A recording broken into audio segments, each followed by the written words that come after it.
retrouvons notre invité de ce soir. Je rappelle que nous recevons sur le plateau le ministre de la Santé publique, professeur Mahmoud Youssouf Khayal. Monsieur le ministre, l'ampleur que prend le Covid-19 ces derniers jours inquiète le monde entier.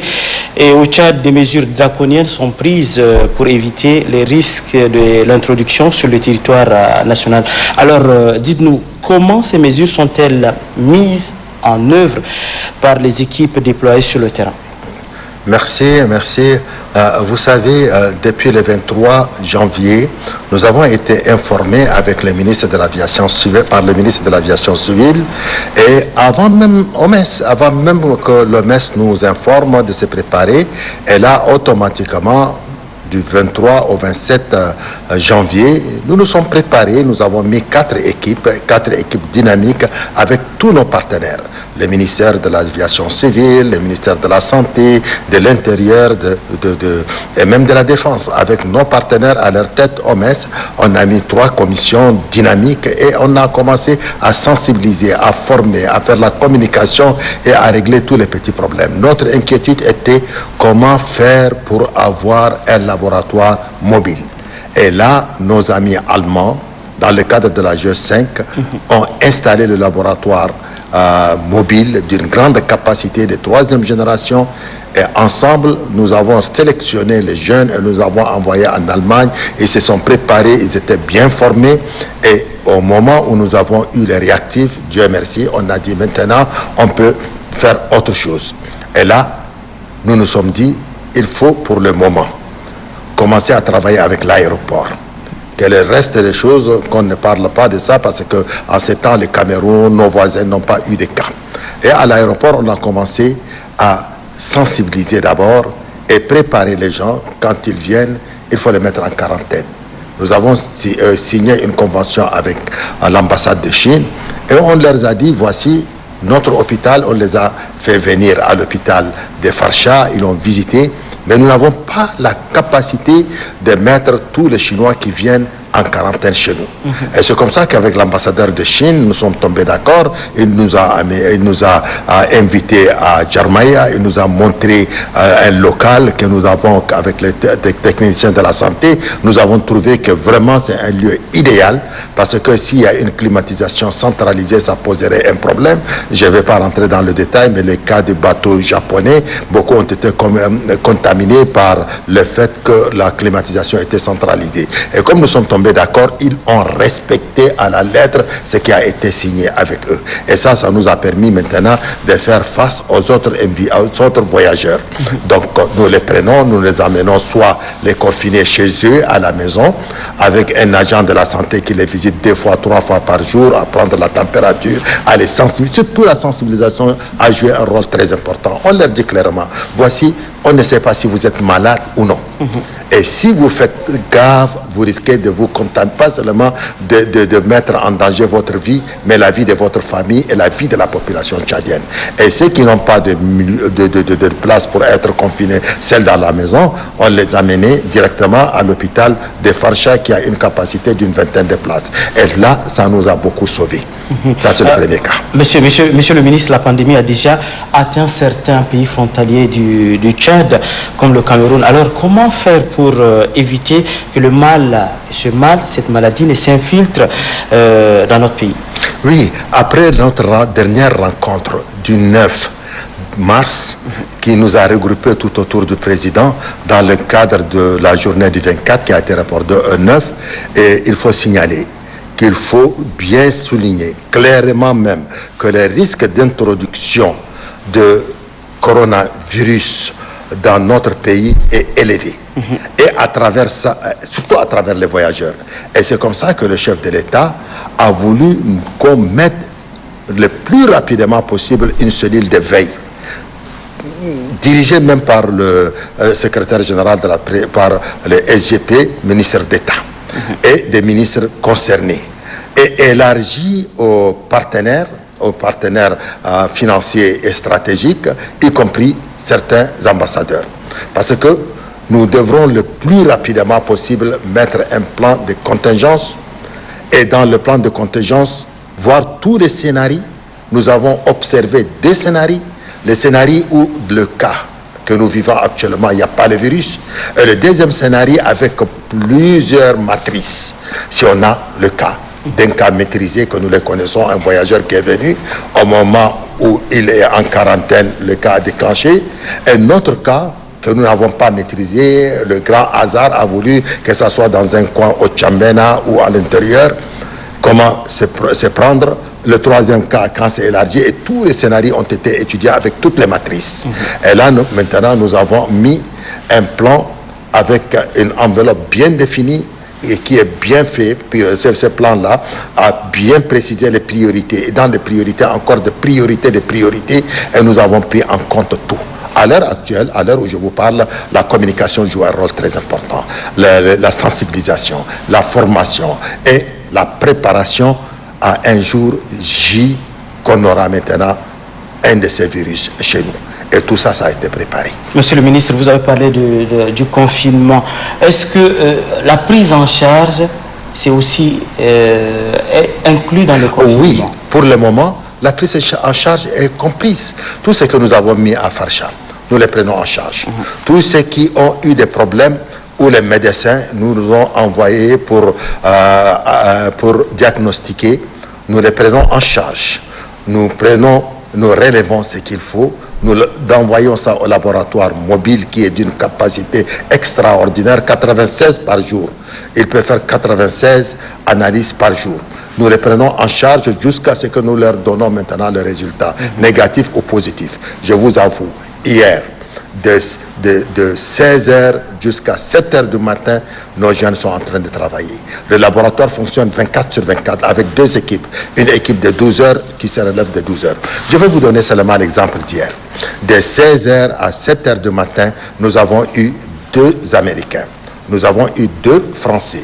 Nous avons eu un Italien, 4 Indiens et 2 autres Français qui on vient de leur donner le résultat. Et aucun suspect? Aucun, pas seulement, tout est négatif. Okay. Tout est négatif. À l'heure où je vous parle, tout est négatif.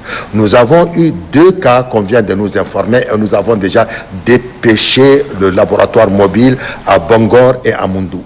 Pour Bangor, c'est un cas que le délégué nous a dit, il a des rhumes.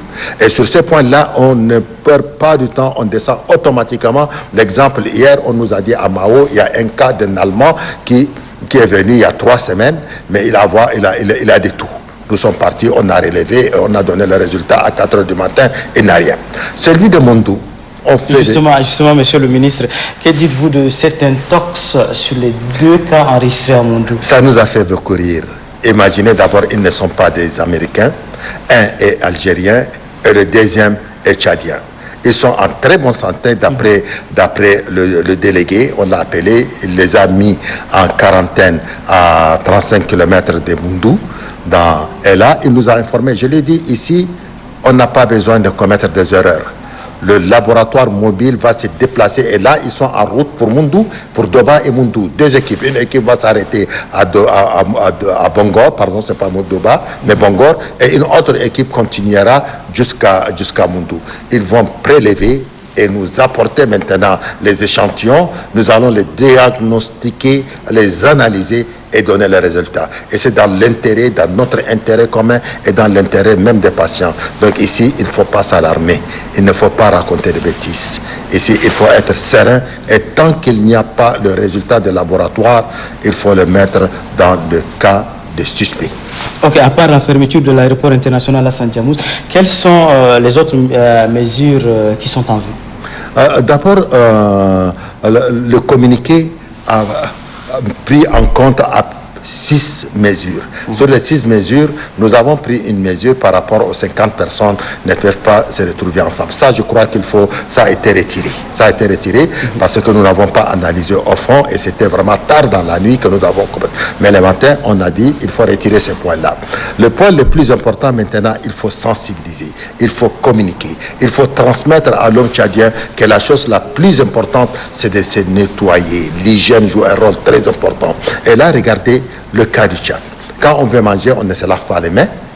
On se salue n'importe où. C'est après avoir mangé qu'on commence maintenant par se laver les mains. Ici, les choses sont claires. Il faut se laver les mains. il faut avoir la culture de saluer les mains. Et il faut se tenir à peu près d'1,5 mètre l'un de l'autre. Et avoir l'habitude maintenant de se saluer de loin, bonjour, ou bien par le coude. Quand on veut maintenant s'éternuer ou faire quelque chose, on doit se mettre dans la tête qu'il y a quelqu'un à côté de nous. Et puis maintenant, qu'on reste le plus souvent à la maison. À la maison, c'est pas la peine d'aller faire de l'esport. C'est pour 2 mois, 2 semaines, 3 semaines. Et je crois que si cette période-là avant soit achevée, on va revenir et voir clair. Soit nous avons un cas ou des cas, mais maintenant, allons-y à partir de maintenant avec une rigueur de se laver la main. Rigueur de ne pas beaucoup causer à garder une certaine distance et en respectant les règles de jeu dictées par le ministère de la Santé publique. Et là-bas, c'est clair. Et on devrait communiquer, on devrait sensibiliser, on utilise toutes les conditions pour rapprocher les gens. Donc, jusqu'à là, aucun cas. Jusqu'à aujourd'hui, nous parlons maintenant science. Ouais. Nous avons un laboratoire qui a une capacité énorme de 96 cas à diagnostiquer par jour. Nous avons des jeunes qui sont motivés et qui peuvent travailler 24 sur 24. Sur ce point, je vous avoue clairement qu'il n'y a eu aucun cas. Et là où je vous parle, nous avons 2 collègues de l'OMS qui travaillent avec nous jour et nuit. Un Camerounais, il est professeur de son état, et le deuxième est canadienne. C'est une femme canadienne, et elle est médecin, elle est formatrice, elle est venue, et demain, vendredi, on va finir avec les 15 premiers que nous avons formés, et à partir de samedi, on va continuer avec 15 autres. Donc nous ne sommes pas seuls, l'OMS est avec nous, et nous avons un laboratoire mobile bien sophistiqué, que tous les éléments que nous avons diagnostiqués sont dans la mémoire de la machine. Donc ici, on ne peut pas tricher. Et nos partenaires sont là avec nous pour voir clairement, parce que ici, il faut tracer une belle courbe, il ne faut pas tricher avec les courbes. Ok, ça ce qui est du territoire national. Est-ce que vous avez des nouvelles de nos compatriotes qui sont dans des pays au risque comme la Chine, par exemple? Oui, la Chine aujourd'hui, elle n'a aucun cas, hein. Les médecins même ont enlevé déjà le masque.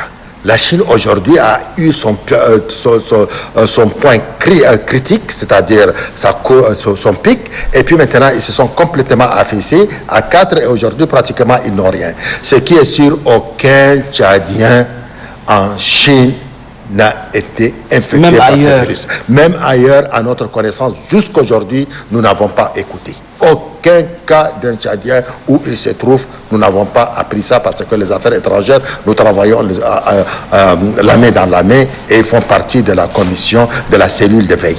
Donc aucun cas jusqu'aujourd'hui n'a été rapporté par les ambassades ou bien par les collègues tchadiens qui sont même à l'étranger. Aucun cas. Donc il n'y a pas lieu de s'alarmer? Non, il n'y a pas lieu de s'alarmer. Et il faut considérer que ce virus-là, quand on s'alarme, quand on commence par avoir peur, quand on commence par trembler, on perd son immunité. Il faut l'affronter et il faut faire en sorte que ces virus ne nous arrivent pas. D'abord, il faut qu'on parte avec un moral de ce genre. Et maintenant, quand il nous arrive, on va considérer que c'est arrivé et ensemble, avec une grande solidarité, nous avons des partenaires qui sont avec nous. Il y a une solidarité internationale. Même les partenaires maintenant acceptent de financer notre plan de contingence. Et la solidarité joue un rôle très important et on doit commencer même à partir de demain. C'est visiter son voisin, voir avec le chef de carré, comment se prendre s'il y a un cas de ce genre. C'est des scénarios qu'il faut maintenant les voir et des simulations si les cas-là arrivent, comment on doit se prendre.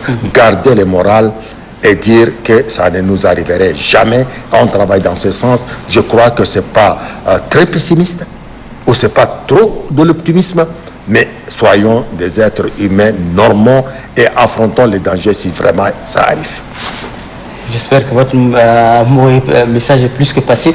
Votre mot de fin, monsieur le ministre? Mon mot de fin, c'est que chaque Tchadien se met dans la tête, si on respecte les indications données par le ministère de la Santé, quand on se réveille le matin, on se lave les mains, qu'on arrête de se saluer, c'est-à-dire on peut se saluer, bonjour, salam alaikum, alhamdulillah, on ne se touche pas les mains, qu'on ne s'embrasse pas beaucoup, qu'on essaie de se retirer, garder une distance d'1 mètre et 20, 1 mètre 30. Et la culture? Et la culture, c'est-à-dire c'est pour un temps.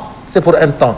La santé n'a pas de prix, comme notre Excellence, le Président de la République, a l'habitude de le dire. La santé n'a pas de prix. On peut se priver de certaines habitudes. Vous imaginez que la culture maintenant s'est retrouvée tout autour au XXIe siècle d'un plat et plonger la main dans une assiette et prendre un gobelet comme ça, un coro comme ça, et je bois, je te donne, tu bois, la salive se dépose, l'autre la prend, l'avale. Mais c'est le virus qui est en train de se partager. Et là, je crois que ça, c'est une partie négative. Et la culture négative, on peut la mettre complètement à côté et voir maintenant ce qui est positif, on l'adopte. Il n'est pas dit que nous, au XXIe siècle, nous ne vivons pas le XXe siècle, nous ne vivons pas le VIe siècle. Le VIe siècle, il n'y a pas de microbes. S'il y a des microbes, les gens connaissent ces microbes-là. Mais aujourd'hui, on a des choses, des microbes, des virus qui ont muté de l'animal. Il ne fait rien à l'animal, il a muté pour venir vers nous. Mais il est temps maintenant de voir notre côté négatif et moins pour un mois qu'on les met de côté. Et là, je crois qu'on va arriver à régler beaucoup de problèmes. Souhaitons que ça ne nous arrive pas. Mais si on se prépare dès maintenant à certaines pratiques, je crois qu'on donnerait beaucoup de la valeur ajoutée. Pourquoi, dans une place mortuaire, il faut que tout le monde arrive à la fois et manger ensemble, ne pas se laver les mains? Notre habitude, c'est quoi? C'est-à-dire, au moment où on veut manger, on ne se lave même pas les mains. C'est après avoir mangé que c'est à ce moment qu'on se lave les mains avec du savon. Il faut le faire dès le début. Donc c'est un exemple. Nous sommes en train de travailler avec le ministère de la Communication et partager les bonnes habitudes et mettre de côté les mauvaises habitudes. Merci, monsieur le ministre, d'avoir accepté de vous prêter à nos questions. Merci. Et j'espère bien que tous les Tchadiens sont debout à vos côtés pour faire face à cette maladie. Vive la solidarité. Merci, monsieur le ministre.